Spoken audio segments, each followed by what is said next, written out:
So everyone goes to Zillow. I feel like that's the first step. Everyone goes. They say that their house is worth $1 million. Zillow is probably where everyone goes to first.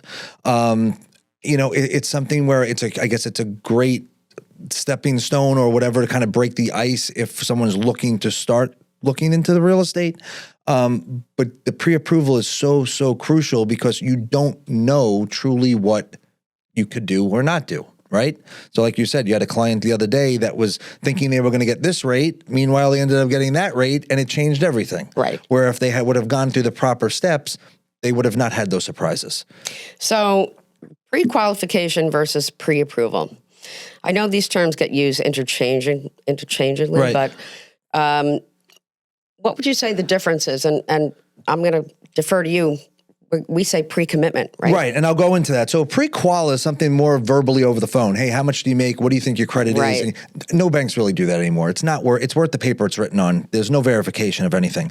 Pre-approval is where a loan officer like myself would collect W-2s, pay stubs, bank statements, run it through the system and say, hey, this is what your options are. Financial Equities does a pre-commitment. What the pre-commitment is the same steps as the pre-approval, but then we send it to the underwriter. And prior to them even having a home, the underwriter is verifying what I did, the W-2s, their credit, their assets. And that underwriter is the person who's putting their stamp of approval on the loan for funding when they actually do get into contract for a home. So saying, hey, you can get the loan even though you haven't found the house. Correct. Here's what you can afford. We know you're going to buy it. Correct. Just a matter of the appraisal. Yep. And then you've seen it work firsthand with our clients and stuff getting their offers accepted because they had a pre-commitment over someone who maybe had a pre-approval from a bigger bank or whatever it may be. The seller loved the fact that the client that we had a pre-commitment letter in hand versus a pre-approval. So just to clarify, a pre-commitment means that you can buy the house up to, let's just say some number, $1 million. Right? Yep. And the only step that has to be taken after that underwriter puts the stamp on it is to find the house you're going to buy and that the appraisal. Yeah, appraisal and title. Those are really the only two things. And in this market we've seen currently, I mean, some people are even waiving the appraisal.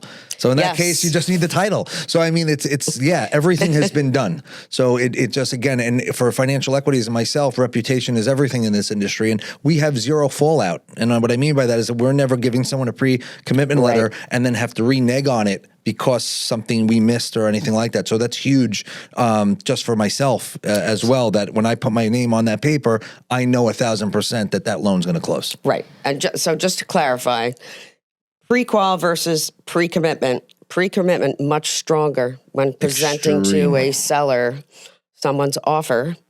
If I have a pre-commitment that says, basically they have the money, we just need an appraisal, and we need a title report. Yeah, I use the analogy sometimes it's as good. It's like cash.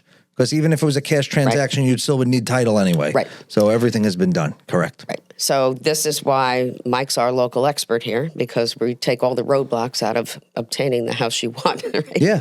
And the conversion rate is much higher with having that in place. Right. And more banks have adopted that. Like I don't want to say like we're the only show in town. We used to be, but more banks have now kind of jumped on the same bandwagon saying, hey, we'll do this pre-commitment to help our clients strengthen their offer. Yeah, and you have to. In this market, it's still a seller's market. There's tons of buyers. There's not a lot of inventory. And what can we do to make our clients' offer shine a little bit brighter than the other 20 that they may be going up against? And that pre-commitment does just that. For buyers, the agent in the house is working, not just greeting. Be honest with them. It's the fastest way to get the information you actually need. In prepping listings, what Ashley's talking about is when the buyers come in, I've already instructed the seller to put all their valuables away, right? And clean out their closets. And let's not have anything of value in the house. If we have valuables, we're going to lock them up, put them somewhere else. People are going to open your closets. They're going to go in your bathroom. They're going to turn on the lights. They're going to open, they may open a kitchen cabinet. All what somebody wants to do when they're looking at a home, right? When they start doing those things, they're pretty interested, right?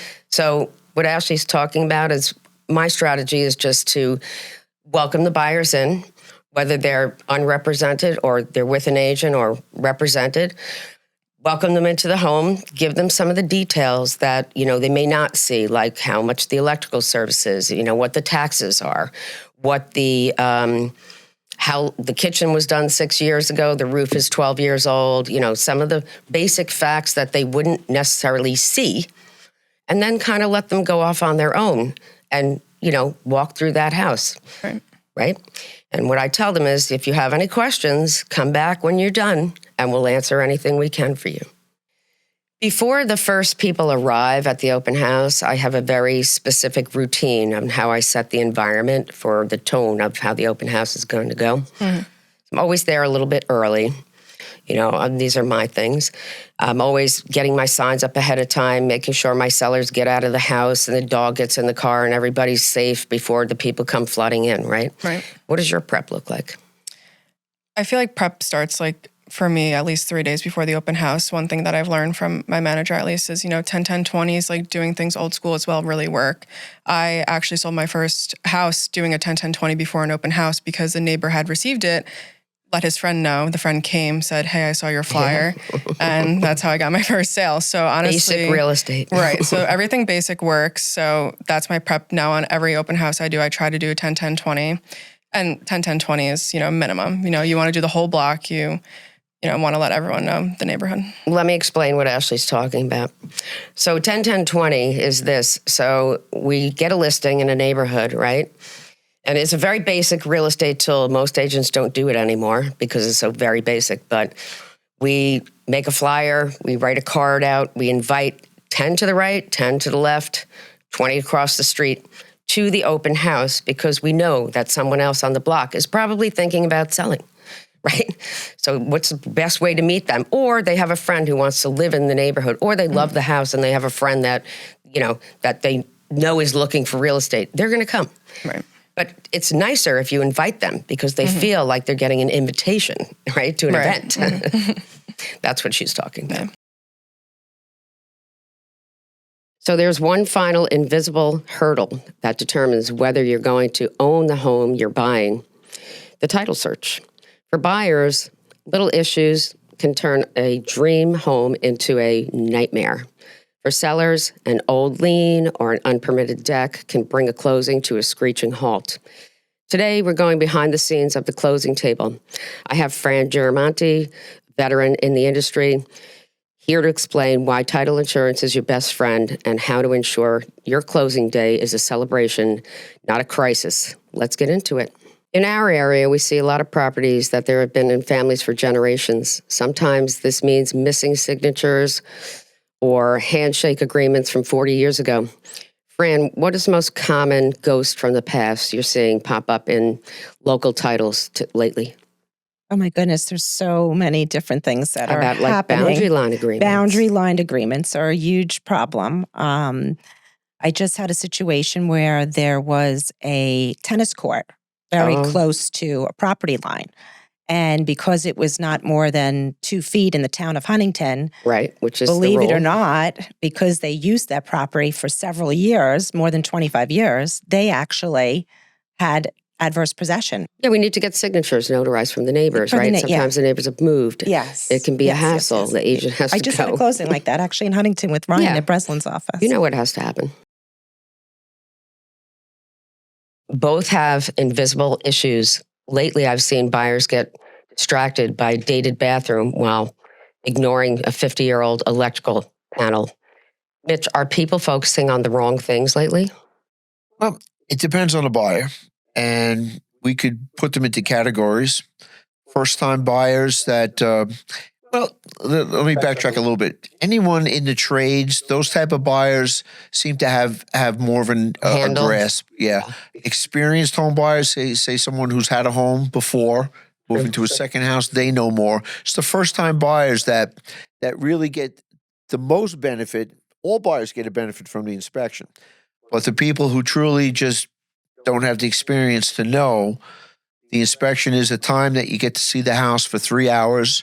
And that point about focusing on things that are less or more important. Yeah, that I always corral that during an inspection. I can say this morning, for example, I was at a property in Rocky Point, big old house, beautiful house. It was only 22 years old.